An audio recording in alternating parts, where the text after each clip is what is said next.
ఓం నమో నారాయణాయ. నమస్కారం. మార్గశిర మాసం కథాస్రవంతిలో నేటి 23వ రోజుకు స్వాగతం.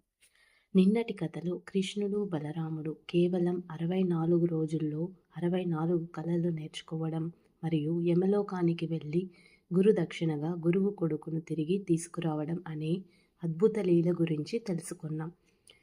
కృష్ణుడు కంసుడిని చంపిన తరువాత అతని మామ మగధ రాజ్యానికి చక్రవర్తి అయిన జరాసంధుడు విపరీతమైన కోపంతో రగిలిపోయాడు. కంసుడు జరాసంధుడికి అల్లుడు. కృష్ణుడు తన అల్లుడిని చంపడాన్ని అవమానంగా భావించి మధురపై ప్రతీకారం తీర్చుకోవాలని నిర్ణయించుకున్నాడు. జరాసంధుడు తన ప్రతీకారంతో మధురపై దాడి చేయడానికి అసంఖ్యాకమైన అతిపెద్ద సైన్యాన్ని పోగు చేసుకున్నాడు. జరాసంధుడు కృష్ణుడు బలరాముడిని నాశనం చేయాలని నిశ్చయించుకొని మధురపై మొదటి దండయాత్ర ప్రారంభించాడు. కృష్ణుడు బలరాముడు తమ ప్రజలను రక్షించడానికి యుద్ధంలోకి అడుగుపెట్టారు.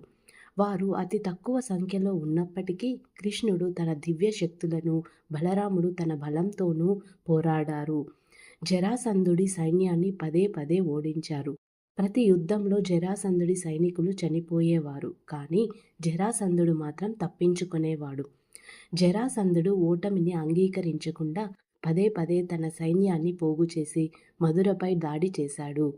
కృష్ణుడు బలరాముడు ఔక్షేహిణి సేనలను ఓడిస్తూనే ఉన్నారు. ఈ విధంగా జరాసంధుడు మధురపై 18 సార్లు దండయాత్ర చేశాడు. ప్రతిసారి కృష్ణుడు తన లీలలతో జరాసంధుడిని ఓడించేవాడు. 18వ దాడిలో జరాసంధుడికి కాలుడు అనే బలమైన యవనుడు జత కలిశాడు. కాలుడు అత్యంత శక్తిమంతుడు. అతడిని ఓడించడం చాలా కష్టం. మధుర ప్రజలను, యాదవులను రక్షించడం అసాధ్యమని గ్రహించిన కృష్ణుడు బలరాముడితో కలిసి యుద్ధం చేయకుండా పారిపోవాలని నిర్ణయించుకున్నాడు. శత్రువుల నుంచి తప్పించుకోవడానికి యుద్ధభూమిని విడిచిపెట్టి పారిపోయినందుకు కృష్ణుడిని అప్పటి నుంచి రణ్ఛోడ్ దాస్, యుద్ధం నుంచి పారిపోయినవాడు అని పిలవడం మొదలుపెట్టారు. కృష్ణుడు బలరాముడు ఎక్కడికి వెళ్ళారు? వారి కోసం కాలుడు ఎక్కడి వరకు వచ్చాడు?